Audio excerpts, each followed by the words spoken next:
لوگ اسے پاگل کہتے تھے کیونکہ وہ ہر رات ٹھیک 12 بجے قبرستان جاتی تھی۔ کسی نے کہا وہ جنات سے باتیں کرتی ہے، کسی نے کہا اس پر آسیب کا سایہ ہے۔ لیکن جس رات گاؤں کے 4 نوجوان اس کا پیچھا کرتے ہوئے قبرستان پہنچے، انہوں نے اپنی آنکھوں سے ایسا منظر دیکھا کہ ان کے قدم کانپنے لگے، اور جب اس لڑکی کی اصل حقیقت سامنے آئی تو پورا گاؤں شرم سے سر جھکا کر رونے لگا۔ آخر وہ لڑکی ہر رات قبرستان کیوں جاتی تھی؟ وہ کس کا انتظار کرتی تھی؟ اور وہ کون سا راز تھا جسے اس نے 5 سال تک پوری دنیا سے چھپا کر رکھا؟ آج کی کہانی آپ کے دل کو ہلا کر رکھ دے گی۔ نور پور گاؤں میں رہنے والی مریم صرف 23 سال کی ایک خاموش، باحیا اور محنتی لڑکی تھی۔ اس کے چہرے پر ہمیشہ سکون رہتا، مگر آنکھوں میں ایسا درد تھا جسے کوئی پڑھ نہیں سکتا تھا۔ دن بھر وہ لوگوں کے کپڑے سیتی، بیمار عورتوں کی خدمت کرتی اور یتیم بچوں کو مفت پڑھاتی، مگر جیسے ہی رات کے 12 بجتے وہ سفید چادر اوڑھتی، ایک پرانا کپڑے کا تھیلا اٹھاتی اور کسی کو بتائے بغیر گھر سے نکل جاتی۔ یہ سلسلہ 1-2 دن نہیں بلکہ 5 سال سے جاری تھا۔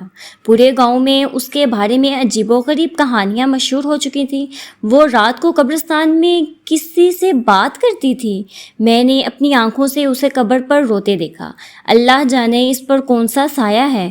مریم نے کبھی کسی کو صفائی نہیں دی، وہ خاموش رہتی اور اگلی رات پھر اسی راستے پر چل پڑتی۔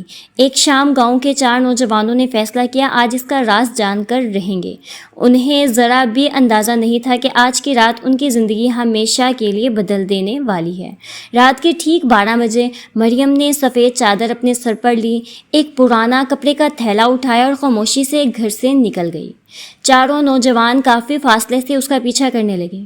پورا راستہ سنسان تھا، ٹھنڈی ہوا درختوں کی شاخوں کو ہلا رہی تھی، دور کہیں کتے بھونک رہے تھے اور آسمان پر آدھا چاند بادلوں کے پیچھے چھپا جا رہا تھا۔ جیسے ہی مریم قبرستان کے اندر داخل ہوئی، نوجوانوں کے دل زور زور سے دھڑکنے لگے۔ اگر واقعی لوگ سچ کہتے ہیں تو، ایک نوجوان نے کانپتی آواز میں کہا۔ دوسرے نے ہمت باندھی، خاموش رہو، آج ہر راز سامنے آ جائے گا۔ مریم آہستہ آہستہ قبرستان کے سب سے پرانے حصے کی طرف بڑھی، جہاں برسوں پرانی ٹوٹی ہوئی قبریں تھیں۔ وہ ایک قبر کے سامنے جا کر بیٹھ گئی۔ چاروں نوجوان ایک درخت کے پیچھے چھپ گئے۔ انہوں نے دیکھا کہ مریم نے تھیلے سے ایک قرآن پاک نکالا، اسے احترام سے چوما اور تلاوت شروع کر دی۔ یہ منظر دیکھ کر نوجوان حیران رہ گئے، یہ تو قرآن پڑھ رہی ہے۔ لیکن اسی لمحے ایک اور عجیب بات ہوئی۔ تلاوت ختم ہونے کے بعد مریم نے تھیلے سے ایک پرانا زرد لفافہ نکالا۔ اس نے لفافہ اپنے سینے سے لگایا اور بے اختیار رونے لگی۔ اس کے آنسو مسلسل قبر کی مٹی پر گر رہے تھے۔ پھر وہ دھیمی آواز میں بولی، ابو آج بھی میں آپ سے کیا ہوا وعدہ نبھا رہی ہوں، چاہے پوری دنیا مجھے پاگل سمجھے، میں آخری سانس تک آپ کو نہیں بھولوں گی۔ چاروں نوجوان ایک دوسرے کا منہ دیکھنے لگے۔ تو کیا یہ سب اپنے والد کے لیے تھا، یا اس لفافے میں ابھی بھی کوئی ایسا راز چھپا تھا جو کسی نے کبھی نہیں جانا؟ اسی لمحے پیچھے سے کسی کے قدموں کی آواز آئی۔ ایک بوڑھا شخص ہاتھ میں لائٹین لیے ان کی طرف بڑھ رہا تھا۔ اس نے سخت لہجے میں کہا، اگر تم لوگ سچ جاننا چاہتے ہو تو پہلے یہ بتاؤ، کیا تم حقیقت سننے کی ہمت رکھتے ہو؟ چاروں نوجوانوں کے چہرے کا رنگ اڑ سا گیا۔ چاروں نوجوان خوف سے ایک دوسرے کو دیکھنے لگے۔ ہاتھ میں لالٹین لیے کھڑا بوڑھا شخص آہستہ آہستہ ان کے قریب آیا۔ اس کی آنکھوں میں عجیب سا درد تھا۔ اس نے دھیمی آواز میں کہا، تم لوگ جس لڑکی کو پاگل سمجھتے ہو، اگر اس کی جگہ تم ہوتے تو شاید ایک رات بھی زندہ نہ رہ پاتے۔ یہ سن کر سب خاموش ہو گئے۔ ادھر مریم نے بوڑھے شخص کو دیکھا تو احترام سے کھڑی ہو گئی۔ السلام علیکم چچا کریم۔ وعلیکم السلام بیٹی، چچا کریم نے محبت سے کہا۔ آج شاید اللہ چاہتا ہے کہ سچ دنیا کے سامنے آ جائے۔ مریم کی آنکھوں میں خوف اتر آیا۔ نہیں چچا، میں نہیں چاہتی کوئی یہ راز جانے۔ چچا کریم نے آہ بھری۔ بیٹی 5 سال ہو گئے ہیں، تم ہر رات تنہا یہ بوجھ اٹھا رہی ہو، اب وقت آ گیا ہے کہ لوگ اپنی غلطی جانیں۔ چاروں نوجوان حیران تھے۔ آخر ایسا کون سا راز تھا؟ چچا کریم نے قبر کی طرف اشارہ کرتے ہوئے کہا، یہ صرف مریم کے والد کی قبر نہیں، بلکہ یہ ایک ایسے انسان کی قبر ہے جس نے اپنی جان دے کر پورے گاؤں کو بچایا تھا۔ یہ سنتے ہی نوجوان چونک اٹھے۔ کیا؟ چچا کریم نے کہنا شروع کیا، 5 سال پہلے برسات کی ایک خوفناک رات تھی۔ پہاڑ سے اچانک سیلاب آیا، پانی تیزی سے گاؤں کی طرف بڑھ رہا تھا۔ اگر وہ سیلاب گاؤں تک پہنچ جاتا تو درجنوں گھر بہہ جاتے۔ مریم کے والد نے اپنی جان کی پرواہ کیے بغیر رات کے اندھیرے میں مسجد کی گھنٹی بجائی، لوگوں کے دروازے کھٹکھٹائے اور سب کو جگا کر اونچی جگہ پہنچایا۔ لوگ تو بچ گئے۔ چچا کریم کی آواز دھیمی ہو گئی، لیکن واپس آتے ہوئے وہ خود سیلابی ریلے میں بہہ گئی۔ مریم کی آنکھوں سے آنسو بہنے لگے۔ ابو، چاروں نوجوان سکتے میں کھڑے رہے۔ پورے گاؤں میں کبھی کسی نے یہ حقیقت نہیں بتائی تھی، مگر چچا کریم نے ابھی ایک اور بات کہی جس نے سب کو ہلا کر رکھ دیا۔ اور سب سے بڑا دکھ یہ نہیں تھا کہ وہ دنیا سے چلے گئے، بلکہ یہ تھا کہ اگلے ہی دن کچھ لوگوں نے ان پر ایسا الزام لگا دیا جس نے مریم کی زندگی بدل دی۔ چاروں نوجوان بے اختیار بول اٹھے۔ چچا کریم کی آنکھوں سے آنسو ٹپکنے لگے۔ انہوں نے لرزتی ہوئی آواز میں کہا، جس شخص نے اپنی جان دے کر پورا گاؤں بچایا، اگلے ہی دن اسی پر چوری کا الزام لگا دیا گیا۔ چاروں نوجوانوں نے حیرت سے ایک دوسرے کو دیکھنا شروع کیا۔ چوری ایک نیک انسان پر؟ چچا کریم نے سر ہلایا۔ ہاں، سیلاب والی رات ایک امیر ذمہ دار کے گھر سے سونے کے زیورات اور کچھ نقدی غائب ہو گئی تھی۔ چونکہ مریم کے والد آخری بار اس علاقے میں لوگوں کو جگاتے ہوئے دیکھے گئے تھے، اس لیے بغیر کسی ثبوت کے کچھ لوگوں نے ان پر الزام لگا دیا۔ وہ تو دنیا سے جا چکے تھے، اس لیے اپنی صفائی بھی نہ دے سکے۔ مریم نے روتے ہوئے کہا، ابو ہمیشہ کہتے تھے، بیٹی سچ ایک دن ضرور سامنے آئے گا۔ اگر لوگ مجھے برا کہیں تو ان سے نفرت نہ کرنا، اللہ سب دیکھ رہا ہے۔ چچا کریم نے آگے کہا، اس الزام کے بعد لوگوں نے مریم سے بھی منہ موڑ لیا۔ کسی نے اس کے گھر آنا چھوڑ دیا، کسی نے اس سے کام لینا چھوڑ دیا، اور کچھ لوگ اسے دیکھ کر راستہ بدل لیتے تھے۔ چاروں نوجوانوں کے دل شرم سے بھر گئے۔ انہیں احساس ہوا کہ وہ بھی انہی لوگوں میں شامل تھے جنہوں نے کبھی حقیقت جاننے کی کوشش نہیں کی۔ اتنے میں اچانک قبرستان کے دروازے کی طرف سے ایک آواز آئی، رک جاؤ۔ سب نے پلٹ کر دیکھا۔ ایک کمزور سفید بالوں والا بوڑھا شخص لاٹھی کے سہارے تیزی سے ان کی طرف آ رہا تھا۔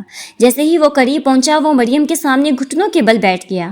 اس کی آنکھوں سے آنسو بہہ رہے تھے۔ وہ کانپتی آواز میں بولا، بیٹی مجھے معاف کر دو، وہ سونا میں نے چرایا تھا۔ یہ سنتے ہی مریم، چچا کریم اور چاروں نوجوان سکتے میں آ گئے۔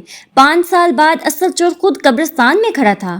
بوڑھے شخص کے الفاظ سن کر قبرستان میں مکمل خاموشی چھا گئی، ہوا بھی جیسے رک گئی ہو۔ چاروں نوجوان حیرت سے اسے دیکھ رہے تھے۔ مریم کی آنکھوں سے آنسو بہنے لگے۔ اس نے کانپتی ہوئی آواز میں پوچھا، آپ کیا کہہ رہے ہیں؟ بوڑھے نے روتے ہوئے جواب دیا، بیٹی میں جھوٹ نہیں بول رہا۔ 5 سال پہلے تمہارے ابو بے قصور تھے، اصل چور میں تھا۔ یہ سن کر سب کے قدم لڑکھڑا گئے۔ بوڑھے نے اپنی آنکھیں پونچھیں اور بولا، اس وقت میرے بیٹے کو فوری علاج کے لیے بہت زیادہ پیسوں کی ضرورت تھی۔ میں کمزور پڑ گیا اور شیطان کے بہکاوے میں آ کر زمیندار کے گھر سے سونا چرا لیا۔ صبح جب لوگوں نے تمہارے ابو کا نام لینا شروع کیا تو میں چاہتا تو سچ بتا سکتا تھا، مگر میں ڈر گیا۔ میں نے اپنی جان بچانے کے لیے ایک بے گناہ انسان کی عزت قربان کر دی۔ یہ کہتے ہی وہ پھوٹ پھوٹ کر رونے لگا۔ چچا کریم نے افسوس سے سر جھکا لیا۔ 5 سال ایک بے گناہ انسان پر الزام لگا رہا اور تم خاموش رہے؟ بوڑھا شخص سسکیاں لیتے ہوئے بولا، خاموش تو رہا مگر ایک دن بھی سکون سے نہیں سو سکا۔ ہر رات مجھے عبدالرحیم خواب میں نظر آتے تھے۔ وہ کچھ نہیں کہتے تھے، بس خاموشی سے مجھے دیکھتے تھے۔ آج میں مزید یہ بوجھ نہیں اٹھا سکتا تھا، اس لیے سچ بولنے آ گیا۔ مریم خاموشی سے اپنی والد کی قبر کے پاس بیٹھی رہی۔ اس کی آنکھوں سے آنسو مسلسل بہہ رہے تھے۔ کچھ لمحوں بعد وہ آہستہ سے اٹھی۔ سب کو لگا کہ وہ غصے میں اس بوڑھے کو سخت جواب دے گی، لیکن اس نے ایسی بات کہی کہ وہاں موجود ہر شخص زاڑوں کے تار رونے لگا۔ مریم نے آسمان کی طرف دیکھا اور کہا، میرے ابو ہمیشہ کہتے تھے اگر کبھی سچ خود چل کر تمہارے پاس آ جائے تو بدلہ لینے کے بجائے اللہ کی رضا کو ترجیح دینا۔ پھر اس نے بوڑھے کی طرف دیکھا اور کہا، میں آپ کو معاف کرتی ہوں لیکن ایک شرط پر۔ بوڑھے نے حیرت سے پوچھا، کون سی شرط بیٹی؟ بوڑھا شخص کانپتے ہوئے بولا، بیٹی جو شرط کہو میں ماننے کے لیے تیار ہوں۔ مریم نے اپنے والد کی قبر پر ہاتھ رکھا۔ چند لمحوں بعد وہ بولی، میری شرط صرف اتنی ہے کہ کل فجر کی نماز کے بعد پورے گاؤں کے سامنے کھڑے ہو کر یہ سچ بتاؤ کہ میرے ابو بے قصور تھے۔ میں نہیں چاہتی کہ ان کا نام بدنام رہ جائے۔ بوڑھا شخص زاڑوں کے تار رونے لگا۔ میں وعدہ کرتا ہوں میں سب کے سامنے سچ بولوں گا۔ اگلی صبح مسجد لوگوں سے بھری ہوئی تھی۔ نماز ختم ہوئی تو بوڑھا شخص لرزتے قدموں سے آگے آیا۔ اس نے سب کے سامنے اپنے جرم کا اعتراف کیا۔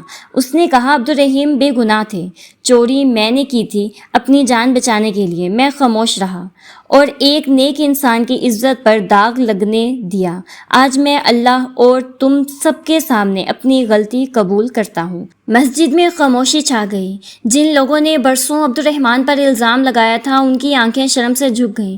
گاؤں کے بزرگ رونے لگے۔ چاروں نوجوان فوراً مریم کے پاس آئے اور بولے، بہن ہمیں معاف کر دو، ہم نے تمہیں سمجھے بغیر تم پر باتیں بنائی۔ مریم نے آہستہ سے جواب دیا، میں نے تو آپ سب کو اسی دن معاف کر دیا تھا جس دن لوگوں نے مجھے پاگل کہنا شروع کیا تھا۔ دل میں نفرت رکھ کر سکون نہیں ملتا۔